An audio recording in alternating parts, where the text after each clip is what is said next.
beberapa hal yang menjadi sumber konflik. Saya berharap ini akan menolong Bapak Ibu dan semua saudara. Kalau Bapak Ibu, oh iya saya begitu Pak, berubahlah.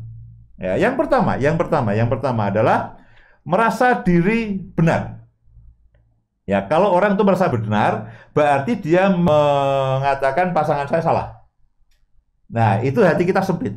Ya, beberapa hal yang membuat hati kita menjadi sempit terhadap pasangan adalah karena merasa diri benar, egois, mau menang sendiri.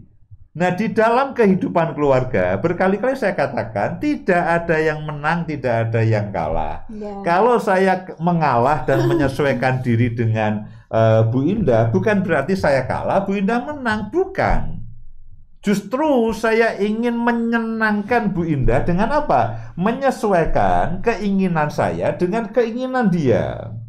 Jadi yang pertama adalah karena merasa diri benar, dan itu otomatis berarti pasangan yang salah, lalu egois, mau menang sendiri. Yang kedua adalah begini, karena menganggap bahwa pasangan kita itu lebih memperhatikan yang lainnya dibandingkan dengan kita, ada cemburu. Ya, kita melihat pasangan kita itu semuanya sendiri, pasangan kita itu dia lebih memperhatikan yang lainnya dibandingkan dengan saya, istri atau suaminya. Kemudian juga perasaan tidak adil. Loh, kalau dia boleh, kenapa saya tidak boleh? Kalau dia boleh seenaknya, ya saya boleh seenaknya dong. Ya, kalau dia boleh berkata kasar, oke. Kadang-kadang ada suku-suku tertentu yang omongannya itu kalau ngomong cenderung ya bukan kasar dalam arti negatif, tapi mungkin nadanya tinggi. Nah, kita dari suku bangsa yang misalkan Jawa yang lembut dan sebagainya, oke, kalau begitu kamu kasar, aku juga kasar. Kamu bisa bentak-bentak, aku bisa bentak-bentak. Merasa diperlakukan tidak adil. Kalau dia bisa seenaknya, ya saya harus lebih seenaknya supaya imbang. Ya, mengimbangi semuanya. Nah, kalau sudah begini tuntutannya, itu akan rame sekali. Kamu boleh, ya aku boleh. Loh, harusnya begini kan, kalau suami kita, istri kita itu punya kelemahan, kita tutupi. Suami kita misalkan teledor, suka naruh barang seenaknya. Oh ya sudah Pak, jengkel saya.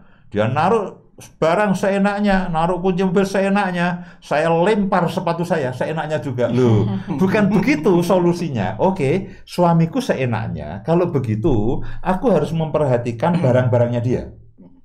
Kalau aku tahu dia menaruh barang sembarangan, aku amankan. Ya, aku akan berikan tempat khusus sehingga kalau suamiku itu mencari barang itu, dia sudah tahu, oh istriku amankan di sini. Atau ketika bertanya, Bu, ini kuncinya di mana? Oh, aku taruh sini, Pak. Di tempat ini. Kita harus melakukan dengan ikhlas, kita melakukan dengan rela. Kalau tahu bahwa pasangan kita itu punya kekurangan, jangan kita wah, kok enak dia seenak-enaknya kekurangan diumbar. Aku juga akan mengumbar semua kekuranganku. Nah, itu namanya begini. Kita bukan hanya mempersempit hati, ruang hati. Kita menutup hati kita.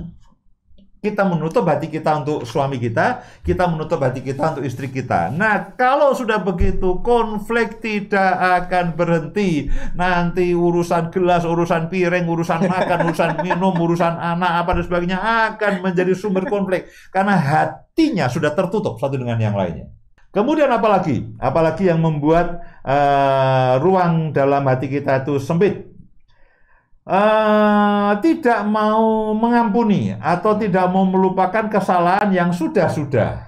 Ya, cenderungnya balas dendam. Awas ya, aku nunggu kesempatan. Nunggu kesempatan untuk membalas sakit hati. Nah, balas dendam. Nah, harusnya kalau suami dan istri kita itu melakukan kesalahan, kita itu harus limpah dengan pengampunan. Ya, Tuhan kita itu Tuhan yang Maha Pengampun. Nah, kalau kita ini orang yang diampuni. Kalau kita katakan Tuhan kita itu Maha Pengampun, berarti kan karena Dia itu selalu mengampuni kita. Nah, kenapa kalau kita sadar kita ini diampuni Tuhan, lalu terhadap istri, awas ya. Entah ini kapan kamu linganya lu. Harusnya kalau kita ini dilimpahi dengan pengampunan terhadap istri atau suami, itu harus kepada mereka lah kita ini paling limpah dengan pengampunan. Ya paling limpah, jangan dengan yang lainnya kita bisa mengampuni, bisa melupakan. Dengan istri justru tidak. Dengan suami justru tidak. Awas ya, nunggu kesempatan aku akan balas. Nah, menyimpan kesalahan yang lama, tidak memampuni dan sebagainya. Kemudian menuntut, ya tadi saya katakan menuntut pasangan menjadi seperti yang kita mau. Tidak ada pasangan hidup yang persis seperti yang kita mau. Tidak ada. Kalau kita bisa buat robot mungkin bisa. Kita setel seperti yang kita mau. Tidak ada. Selama itu manusia tidak mungkin. Pasti ada perbedaan. Dan kalau kita punya ruang hati yang luas, kita akan menikmati. Kita menikmati perbedaan. Oh, istriku suka begini. Oke, kalau begitu aku akan berikan apa yang dia mau, akan berikan apa yang dia sukai. Ya, kalau stres dia suka makan, oke. Aku akan pesankan makanan. Sambil memberikan tulisan hati-hati berat badan bisa naik. Nah, jadi itu hal-hal yang membuat hati kita menjadi sempit, ya. Kemudian juga ini masalah yang lainnya nih. Ini masalah yang kadang-kadang muncul, membandingkan dengan pasangan orang lain. Loh, kok yang lainnya kok tidak? Ya, istrinya bapak itu kok bagus ya? Istriku kok begini ya? Loh, siapa dulu yang milih? Yang milih-milih sendiri kok dibandingkan dengan yang lainnya. Nah, jangan pernah membandingkan istri atau pasangan suami atau pasangan kita dengan orang lain. Percayalah, ini adalah jodoh terbaik yang dianugerahkan Tuhan kepada kita. Ya, yang terakhir, sebelum Bu Indah akan sampaikan sesuatu begini. Jadi kemudian ekspektasi atau pengharapan yang terlalu tinggi bahwa istri kau jadi perempuan yang sempurna, suami kau jadi laki-laki yang betul-betul sempurna tanpa cacat celah. Saudara membayangkan itu tidak ada.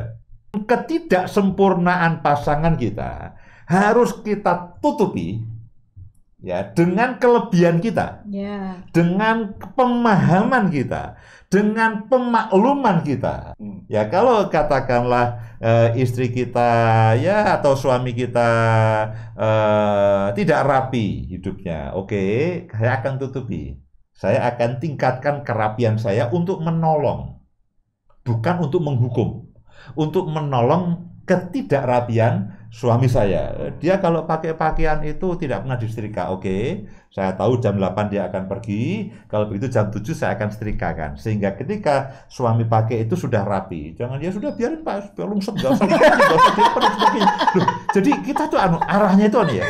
Arahnya itu menang-menangan. Arahnya itu lalu seenaknya sendiri. Ya, kalau dia boleh, kenapa saya tidak boleh? Loh, justru kekurangan adanya orang suami istri itu adalah saling menutupi kekurangan satu dengan yang lain.